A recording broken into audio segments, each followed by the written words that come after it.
This is a production of Cornell University. So thanks, Bill, for the great intro. So my goal here today is to teach you something you didn't know about international plant movement, and then for students and faculty to learn a bit more about opportunities, especially in the seed industry. So as Bill mentioned, I am from the area. I'm from Trumansburg, so I was in school with some of Marvin's kids. And my first job, I stole flowers from my mom's garden and sold them on Route 89. That went really well until my coffee can got stolen and I lost faith in the world. So I went down the road and I harvested or pruned grapevines at Sheldrake. So jumped into horticulture, agriculture when I was quite young. I come home a lot to Trumansburg and I love to help my mom in the garden. My mom and dad have a very copacetic lifestyle. My dad likes to build stone walls and my mom likes to garden. So we got a nice little fortress in Trumansburg. And then I meet up with Marvin and Chris to dance at Grassroots. And I love to make pizza and eat figs at my parents'. So as Bill mentioned, I graduated with my bachelor's from the Hort department. And then I got my master's. And so this was around 2018 when I was working in Bill's lab. And that was kind of the heyday of Bill's lab. All of those folks went into work into the horticulture industry, which I think was really telling of the work he did. And some of the fun adventures we had, I had a lot of projects in my undergrad working with plant growth regulators. So there I am with calla lilies and trying to see if we can change the growth habits. Bill was much involved in the Lily Symposium that was at Longwood Gardens. And so we worked with a lot of bulb importers to get the flowers there. Believe it or not, they actually imported a lot of those as finished cut flowers. So if you can imagine millions of stems of lilies. So I started to learn a little bit about international trade through Bill's lab. And then got to go to Colombia to the Proflora Expo and learned about how the flower trade works from South America.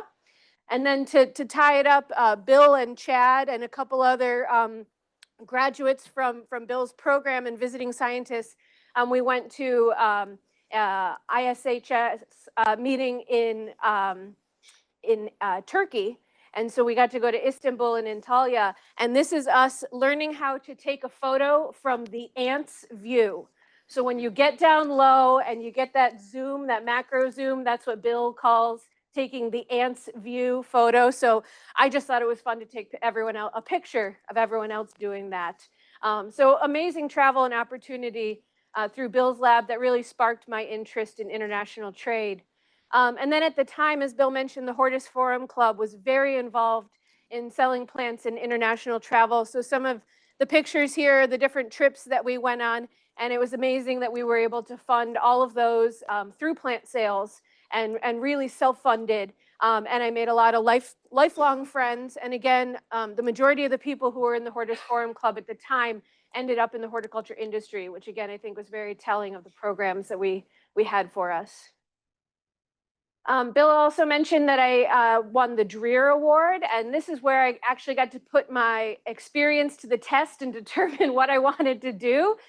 So with the help of Chris Watkins, I went to plant and food research in New Zealand, and I was extracting enzymes and doing all of this really boring stuff in the lab, and I hated it. So instead, I went out into nature and I got to see Hobbiton and I got to see these amazing geography and plants. And it really helped me understand I didn't want to be in a lab. So that I think a lot of times you need those experiences, even though I did not love every moment of it. I had to check it off and say, this is not my future career. And I'm glad I did that before I went into a master's program or tried to go there for my career. I'm glad I had an internship and an opportunity to do it low risk. And then for the second half of my Dreer Award, I worked in industry. So during my undergrad, I helped the Ball Horticulture Recruiter organize student intern recruitment from Cornell. So I would create a sign-up sheet of what students wanted to interview. So when it came time for me to do an internship, I went to Ball and said, do you have an opportunity that I could work at your company outside of the US? And so they set me up at Ball Colgrave in West Atterbury, Oxfordshire. So this is very close to Banbury, which you'll hear in all the nursery rhymes, the Banbury Cross, the main road up to Scotland. And so I got to really experience the English countryside, and I worked in this amazing display garden as a product manager. So I was working with companies that breed vegetative annuals and perennials. I would go to their facilities, make selections of new crops, and then we would trial them in the garden and create a marketing plan of how we were going to bring them to market in England and Ireland and Scotland. And it was such a wonderful experience. When I got back, I called the HR manager and I said, okay, when can I get a job in the US? And it worked out that within 3 months of my graduating, they had a position open in product development. So a little bit about Ball Horticulture. We are a 4th generation family owned company. So the original founder, George J. Ball, he was a cut flower breeder, and he sold cut flowers in downtown Chicago. And so he would use the train system in Chicago to be able to ship cuttings quite far from the Midwest. And he bred sweet pea cut flowers. So if you imagine nowadays, we don't see many of those going very far because they're so perishable. So those train system was really the best way to get sweet peas to different growers. One of my favorite stories, a sad one, but amazing. George J. actually passed away on a boat while he was going to take plant material from the US, from his collection, to Mr. Sakata in Japan. So Sakata is another global breeding company, and they were friends, and they used to visit each other, and they would go across the ocean, and they would bring each other plant material. And so unfortunately he passed away, but just incredible that at that time he was expanding the horticulture influence across the world. And we still see those partnerships today. We call every competitor is also our customer in the horticulture industry. There is no one company that doesn't rely on someone else, either for breeding material, for production location, or for sales and distribution. So it's a real amazing network within the hort industry. So today we have our down to our 4th generation owner, and I also love this company. All of the owners work right alongside you. Everyone goes by a first name. It's very informal, so it's a really wonderful environment to be in. We're about a 1-hour train ride from downtown Chicago. So again, those trains still are important today, so I can get downtown and go to a concert and see things. We have about a 12-acre display garden that we use to sell our product. So it's closed to the public, but there is an open day at the end of July, and academia is always welcome to join. So if you're in the Chicagoland area the last week of July, let me know, and I'd love to have you. Some of the brands that you may recognize from Ball would be the Burpee Garden brand. So Burpee is actually, it's based in Warminster, Pennsylvania. It's actually owned by George Ball, Anna's brother. So it's a family connection, and we use that as a marketing program for places like Home Depot, Tractor Supply, and Lowe's, and Home Depot Canada. Probably our most well-known brand is the Wave Petunia brand. So Wave Petunia just celebrated its 30th year, and talk about a collaboration. This first Wave Petunia was actually developed in Japan by a brewing company. There was a guy who had a passion for plants, and so he started breeding petunias, and he found this amazing spreading habit, and he collaborated with Ball to bring it to market. And after a while, we bought the exclusive right to that Wave Petunia, and now it's the #1 selling petunia in the world. And then the Knockout Rose brand. This used to be the Conard Pyle Company. It's now Star Roses and Plants in Pennsylvania. And so that kind of shows the breadth of products that we have at Ball. And a little about the supply chain. And again, this is very similar for any horticulture company around the world. Most are modeled in this same way. So everything in the red is what Ball participates in. So we have research and development in breeding. We do seed and cutting production as well as tissue culture. And we distribute those young plants. Then we have another slice of the pie where we actually redistribute some of the young plants that other people grow. So we will go to those greenhouses, we'll say, what do you have for plugs and liners? And we will resell them to finished plant growers. So it's pretty cool. Sometimes we get to sell our own genetic, our own wave petunia 2 times.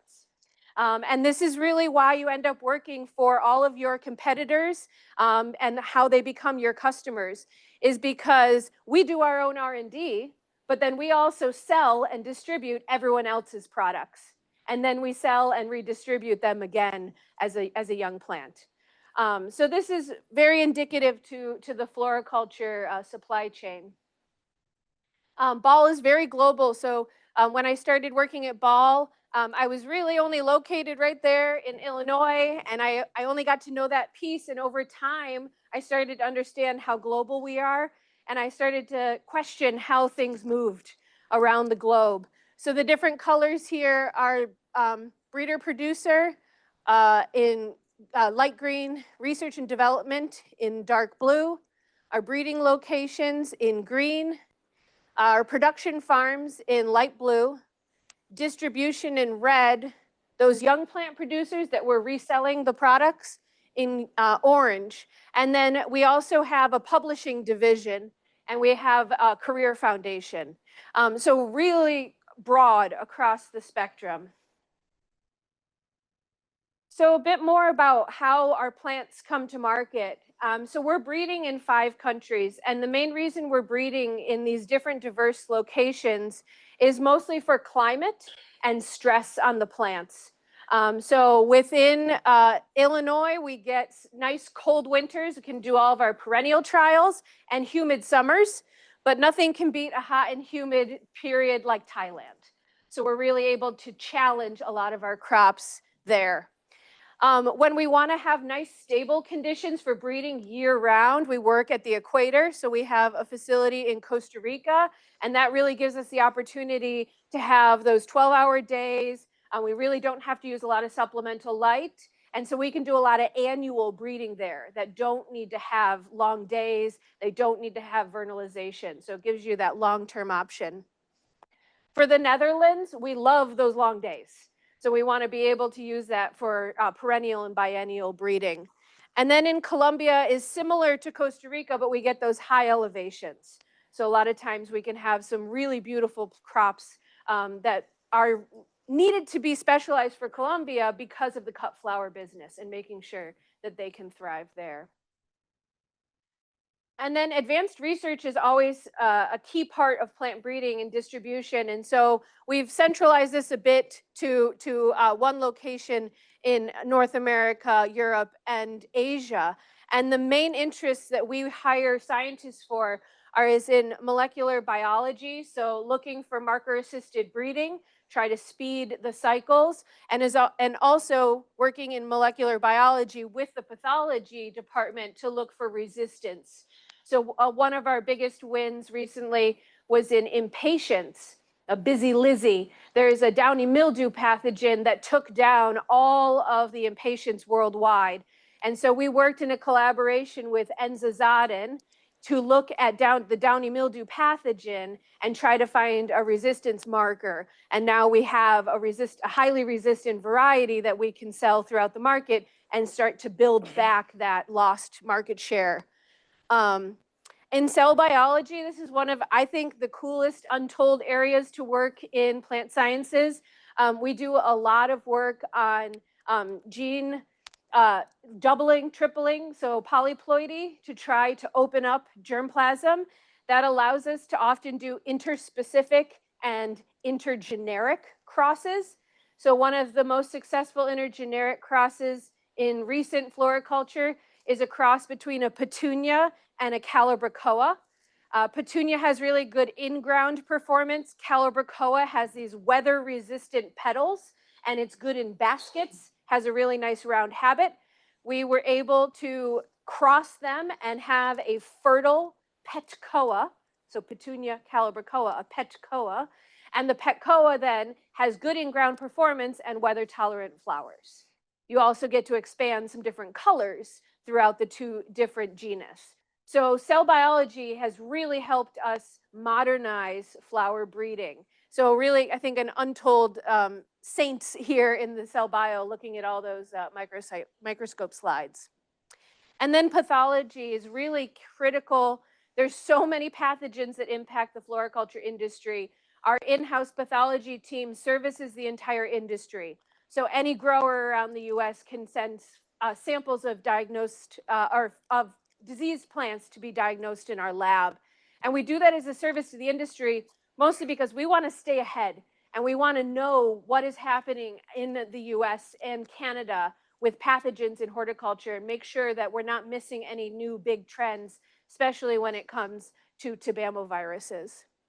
And then we have a very large tissue culture group that is really making sure that we have product available for fast production and to replenish our plants at our farms. So speaking of farms, these are some of the locations that we have different farms. I won't go into too much detail, but it is a real challenge to get all of that material from the breeding locations to the farms. And so that's the work that I do today, and I'll mention more of that later. And then all of that seed is coming back to West Chicago. So from all of those 10 different farms, we import all the seed to West Chicago. And then this is very true for the vegetable industry as well, that you'll have a centralized distribution and enhancement facility. And it's usually in the US, in California, or in the Netherlands, in the Enkhuizen region in the Seed Valley. So it's really important. And a lot of that is because of the intellectual property that we put in at this point. So anyone can produce a seed, but it's how you sell it that really matters. So we're working on priming, so getting those seeds germinated a little bit so they're faster to grow. We're coating, so a slick coat to help it go through a seeding machine. And then pelleting, so when you have a really small seed or an unusual shaped seed, it helps it run across the sewing machine. And we've just entered the new world. We just invested in a multi-million-dollar distribution unit. This is called an OPEX unit, and that's what Amazon runs for their fulfillment. So instead of being person to goods, so we used to have like a shopping cart model where you had all your products on the rows in the grocery store and you'd go down and you'd pick as you went. So that is person to goods. This is goods to person. So there's small robots that pull those different bins and they bring them to the person, and then you're just picking out and scanning the product and putting it in the cart. So we've become too efficient, believe it or not. We now have a breakdown where we have tons of orders piling up and we still need a human to pack them. So you know, with technology, we have to really adjust for the realistic world. But this has really helped to improve our order throughput and accuracy. And then we're distributing that seed and those cuttings we have 14 distribution partners, and they then send on to about 85 countries. So it's a real crazy matrix of where did you produce the seed and how are you going to get that to your final customer. So as Bill mentioned, when I started at Ball, I started in product management. And so I always like to have the life cycle. So we're working with the breeders to work on the new babies. What are the cool new things that we want to bring to market? And then we work with research and development to bring those to life. And then we work in production to make sure that we can produce that variety. And we work with trial managers to say, how do we produce this? How do we help our customers to grow the product? And then we work with sales and marketing to figure out how we're going to bring it to the market. And then we get to the end of a variety where we take it off of the market. So I did this for about 8 years and traveled all over the US looking at new vegetable varieties. Some that we brought to market would be these two, which are probably familiar to anyone who's worked with the Missouri lab. So this is, the bottom one is one of his selections, open pollinated miniature butternut, and the top is a cross with an heirloom variety. So we introduced those about 10 years ago, and they've just been phenomenal sellers. So we always love to work with outside breeders at Ball when we can. So a lot of trade shows, a lot of visiting trials, and I had a lot of fun doing this but I learned it's really hard to bring vegetable seed around the world. And that's because there's a lot of rules around seed movement, and vegetables are highly sensitive to certain viruses and certain bacteria. And so there's a lot of regulation about moving those seeds. So I started to get more interested after doing this job about how does seed move. And so about 3 years ago, I moved into the role of seed trade compliance. And I'm really working now with the industry as a whole to understand how does seed move, how do we make it more efficient, and how do we make sure that we're safeguarding the environment. So some examples of what I do today: present it at workshops and conferences, travel to different international meetings to talk about seed movement, and then advocate with the government to make sure that the industry is represented in the right way. So again, I touched a little bit on this, but so why was I so drawn to seed compliance? So seed is life. That's the slogan of the International Seed Federation, and it's true. Seed is life, and so it's really important to provide diverse and high quality material to growers, because in a lot of areas there's no money to improve varieties. So we have to do that other places and then provide those farmers with high quality seed to be able to produce and survive. But we recognize that moving seed is a biological risk. And in our industry, we call it phytosanitary risk. So we have to protect against pests and diseases that can move through seed. But we need to be harmonized, and it needs to be risk-based. And so this is a lot what I focus on, is how do we harmonize across international markets so that we can safely and efficiently move seed. And part of the reason this is so important is, like I mentioned, it's a matrix of what we're moving. So we were produced in 10 countries. It could be processed in about 3 countries. One I didn't mention, there's a lot of processing in Japan as well. And then we're going to sell that into 90 to 100 countries. And each of these combinations has different requirements for every single crop. So we work with about 150 species at Ball. So 150 times 10 farms times 1, because we only process in the US, times 100 countries. So there's a lot of different regulations, and if they're not harmonized, it's impossible to move that seed. So the first thing I started learning about is the international framework for plant movement. So there is an international standards body called the International Plant Protection Convention, and it's a part of the FAO. And within the FAO is the World Trade Organization and the Agreement on Sanitary and Phytosanitary Measures. And this is super important because it is the only international standard-setting body for plant health. So that's good, because that means we only have one thing that every government should be referencing. So that helps narrow down. So we have what we call the IPPC within the World Trade Organization. So who runs the IPPC?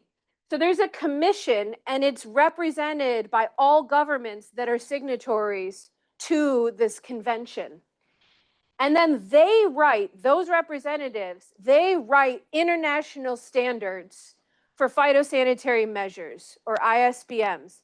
And they're written based on the need of the industry, which is so cool. And I'll give you an example later on. But they're not writing just for the sake of writing.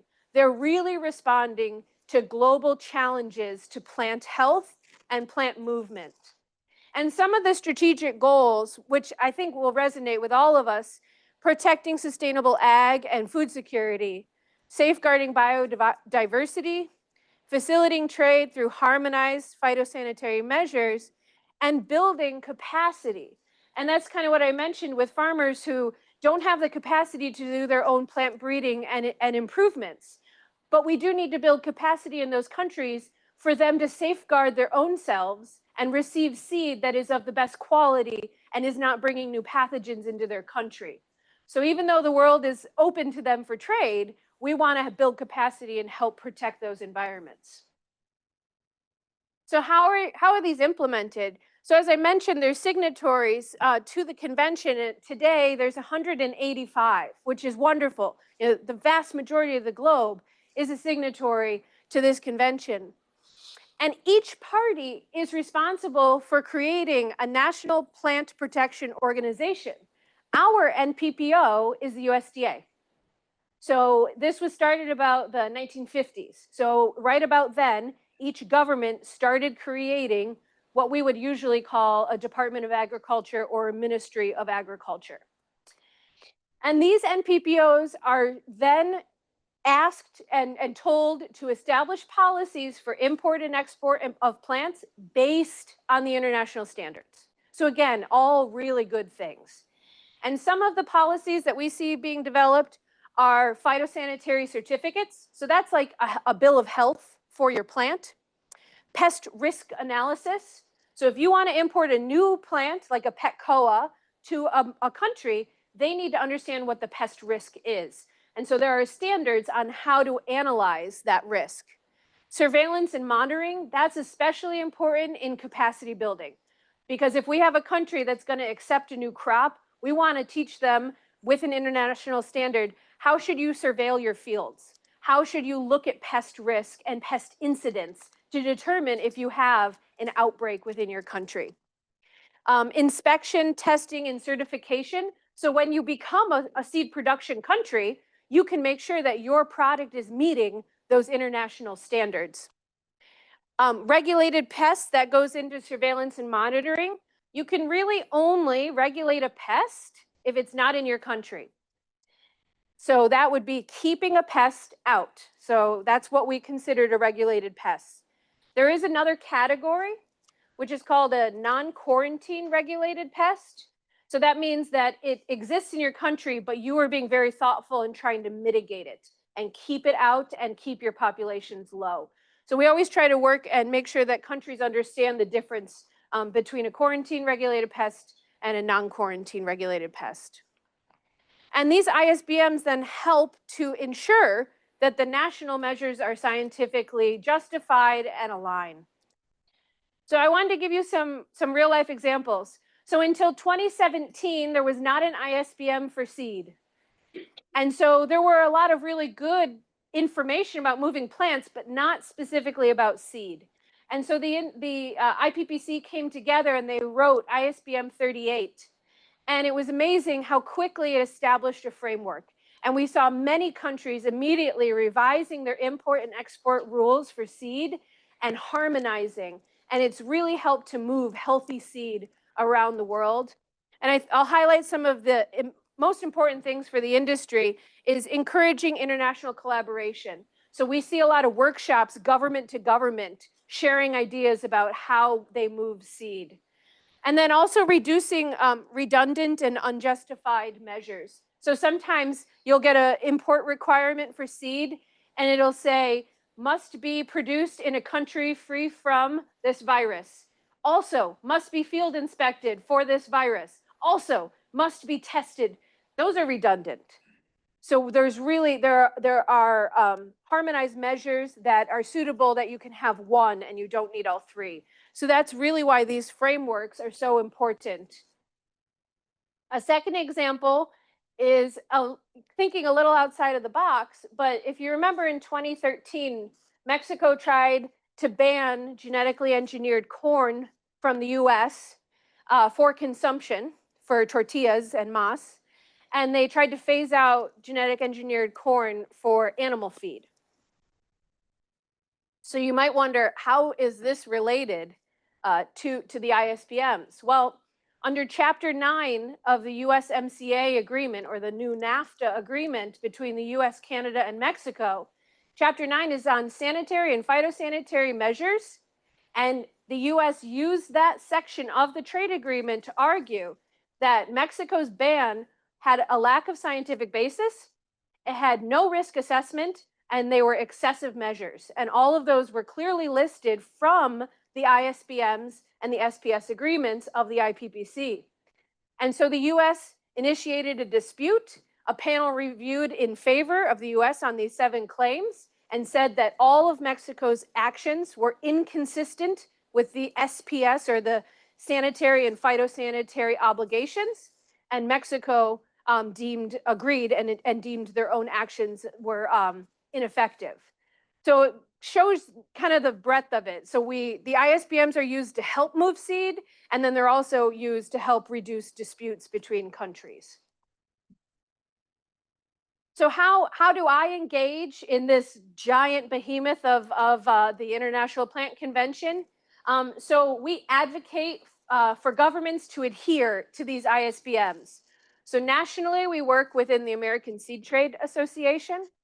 And then there are regional trade associations. Some of the most proactive with advocating would be the Seed Association of America, the Euro Seeds Association, Asia Pacific Seed Alliance, and the African Seed Trade.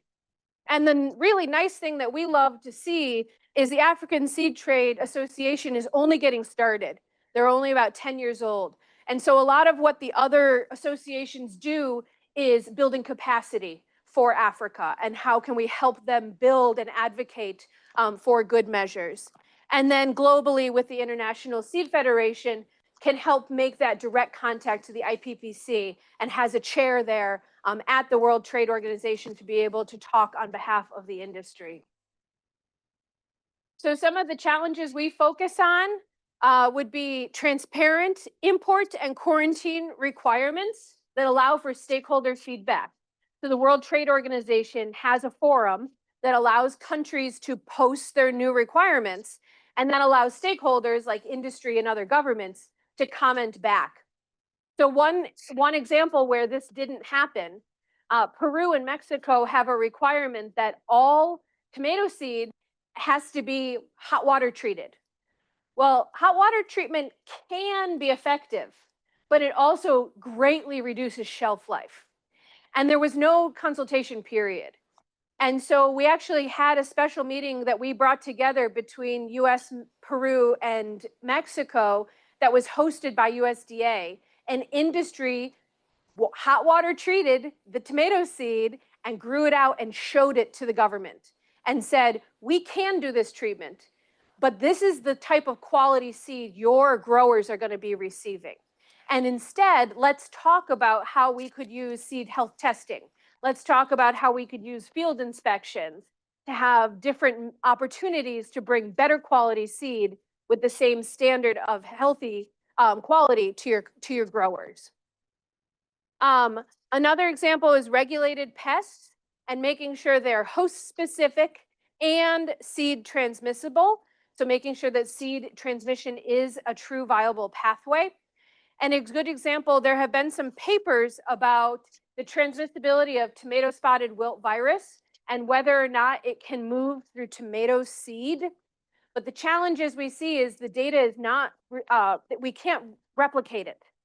And a lot of times the methods that researchers are using to inoculate plants does not mimic how the natural vector infects those plants in situ. So if we have a virus that's spread by a thrips, we really need to make sure we have a thrips population in those research trials, because otherwise we may have a paper that says it can spread through seed, but really it's not likely to happen in nature. And what we see is we have a lot of countries that are now regulating tomato and pepper seed for TSWV. And there's really very, very little risk because we haven't proven that it is truly a pathway. And then the last piece is harmonized methods. So we push back on governments to try to make sure that they will use the same testing methods.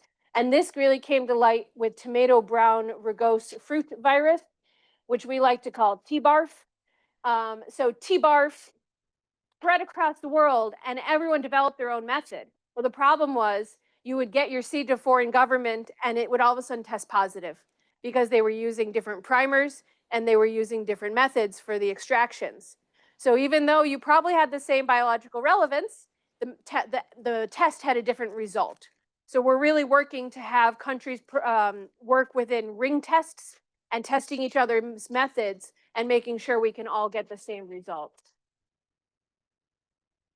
So kind of to wrap up all of that crunchy information with how can you participate? So for students, the American Seed Trade Association has some really awesome opportunities, and there have been some Cornell students who have joined. So I think the most interesting is attending a conference, and we have a poster session with students. So most of the time it'll be research on some sort of seed product. But you could also think outside the box. If you're working in pathology, if you're working in any sort of molecular biology, you could come and have a poster session, and then we will connect you with a seed industry mentor. So that's one of my favorite opportunities. There's also internships at the American Seed Trade, and you can become a student member, and then you'd be able to attend those conferences anytime. I have a section here. I don't want to dive in too deep. I'll zoom through it, but if you're interested, I can provide this information. But if you want to import a plant into the US, then there's a very strict set of guidelines that are designed based on the international standards. And really the best place to start is at this new database that the USDA created last year called the Agriculture Commodity Import Requirements. So it puts it right out there. And you would click plants for planting and propagation. And the nice thing is it really walks you through what plant are you trying to import, and you look by genus, and then what product form. So do I want to import all plants except seeds? Do I want to import seeds? So it really walks you through what you need to do. And then it tells you whether or not you need a permit to import those crops. And then it also will tell you what the requirements are to get that material in. And then the second step for importing is you always need to make sure whoever's shipping you that plant can obtain a phytosanitary certificate. And that comes from a government agency, from those NPPO. So we hear now a lot with the day of ordering on Temu and all of those different avenues, is that people are trying to send more and more plants through the internet. Well, they will be stopped at customs and thrown away. So don't waste your money. Make sure you're talking to the vendor and that they can get you a phytosanitary certificate, or it probably won't make it here. The next is prepare for that shipment. There's some shipping information, but the real big thing is get ready to pay those tariffs. So this has really hit the industry hard. So as I said, we produce all around the world. So for most of our farms, it's based on the invoice value. So it's based on the value of those plants. So we're paying between 15 and 30% of the invoice value at most of our farms. And then in Brazil, India, and China, it's between 50 and 55% today. And as of November 1st, China could bump up to about 125% of the invoice value.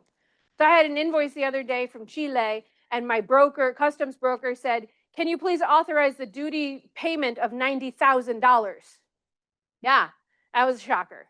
So that's real. So you have to think about that as we're starting to work in international trade. Where are you going to produce? Does the US have a good relationship with them?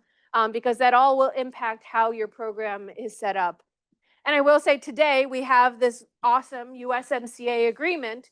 So plants and seeds produced in Mexico and Canada still enter duty-free. So those trade agreements really are super important for us. If you want to export, it's still complicated. There's no harmonized database, sorry to say. So the best is really use the FAO, use the World Trade Organization. They have some great resources for all of those NPPOs, for all the national plant protection organizations. But you'll still have to go one by one, except for the EU, to find their import requirements. So again, a lot of details needed to move that material. And then get to know your local state officials. They're the ones who will be issuing a phytosanitary certificate for you to move that plant material. They may be inspecting your crop, and you may need them to help find a laboratory to test to meet those export requirements.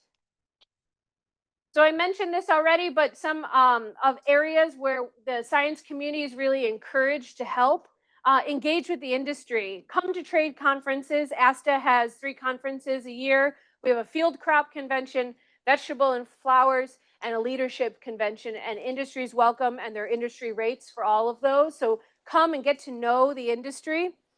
Your publications really do matter, but we want to make sure that they are really looking at the true seed transmissibility and host specificity, because otherwise it can lead to undue regulation.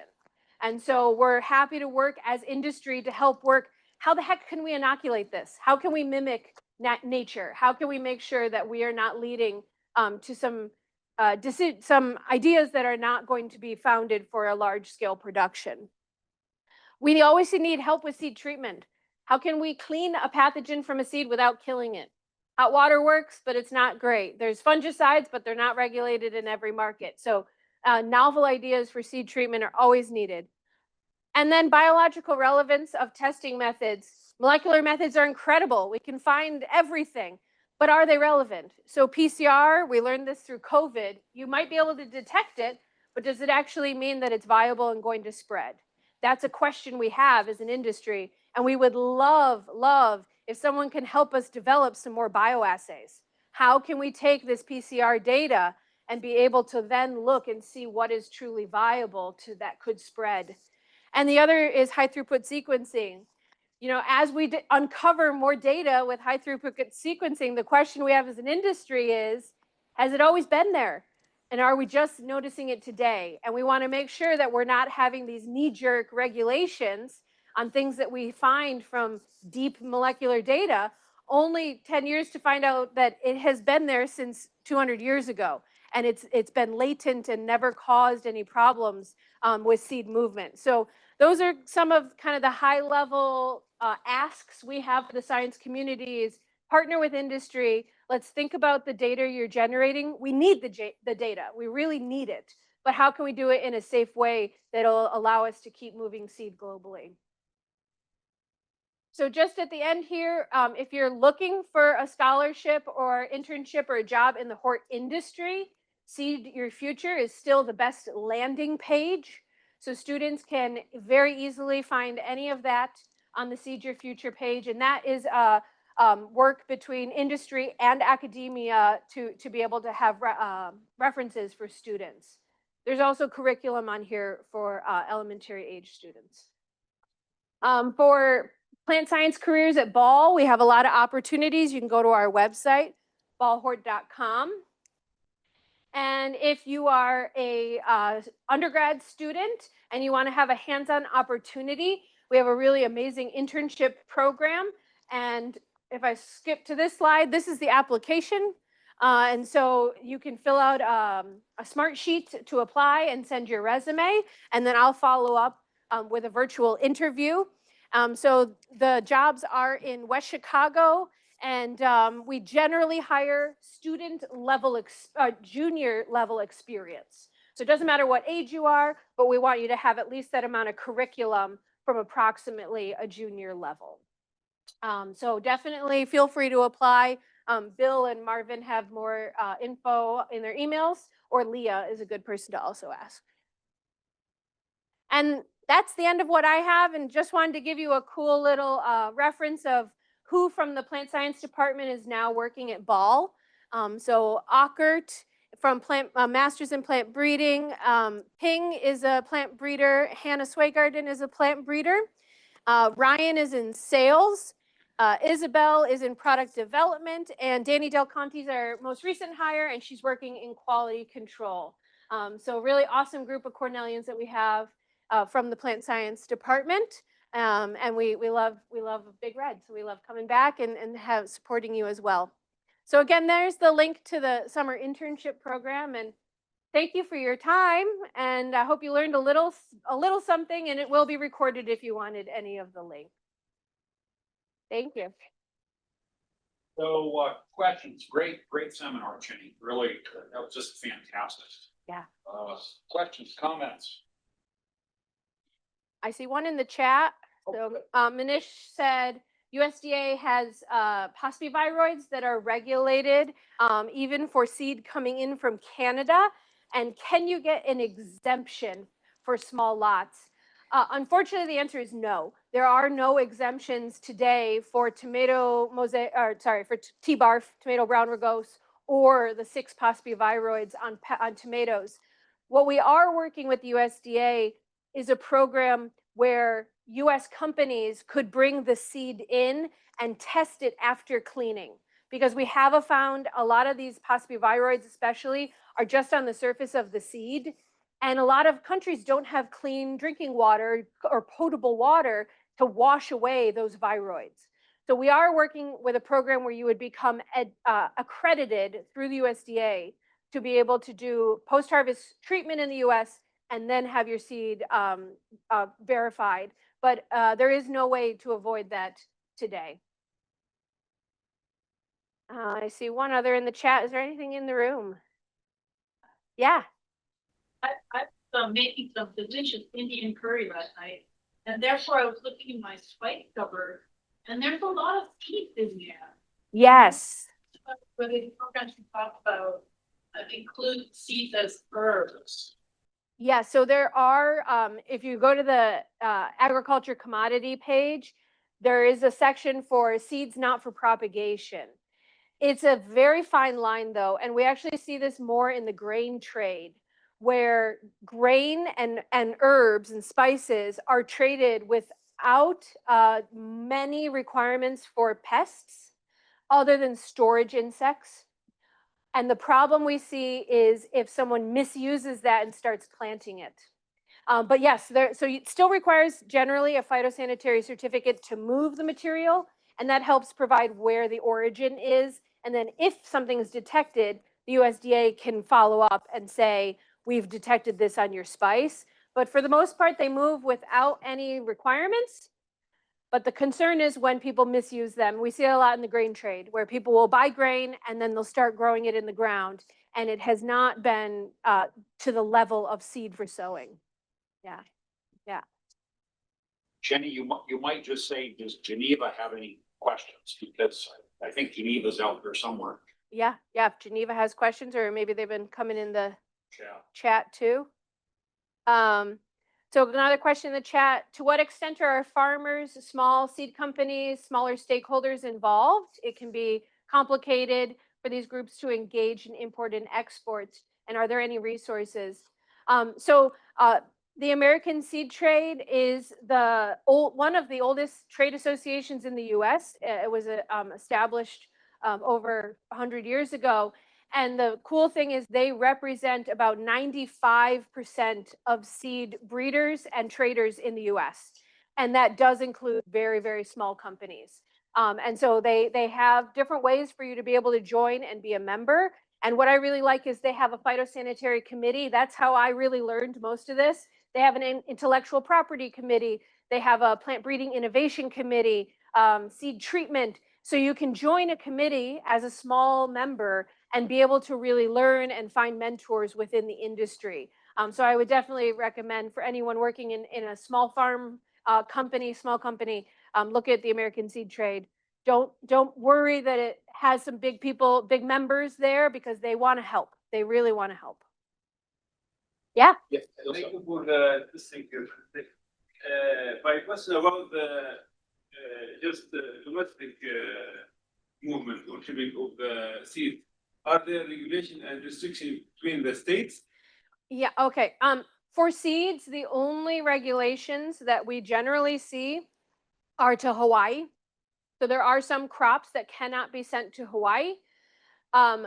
Within the continental US and even to Alaska, most seed can move without any requirements, but there are very strict requirements for plant movement. And so each state Department of Agriculture has a list of plants that cannot move or that need a health certificate, generally for boxwood blight, for Japanese beetles, and more recently for things like lanternfly. So a lot of the plant movement is restricted for insects. And for those, you often will need a state certificate that your nursery has been inspected before you can move.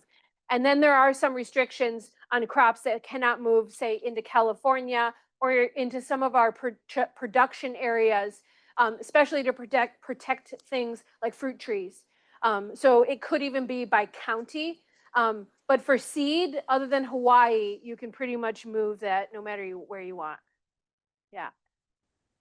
Yeah. The Dutch bulb industry mainly functions by having USDA APHIS inspectors that are based in Holland that do inspections to allow that material to pass unimpeded through ports of entry here in the US.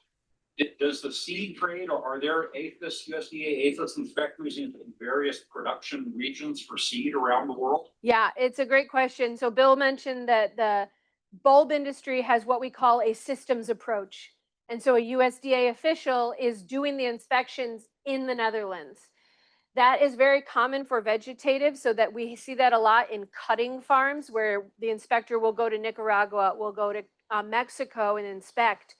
We are trying to get there for seed, but our challenge is there are so many different production methods. So you can have field production, you can have greenhouse, you can have hoop house, and they all have different pathways that a pest could enter. So in many of the other systems, it's pretty common. Bulbs are grown one way, and cuttings are grown in a greenhouse one way.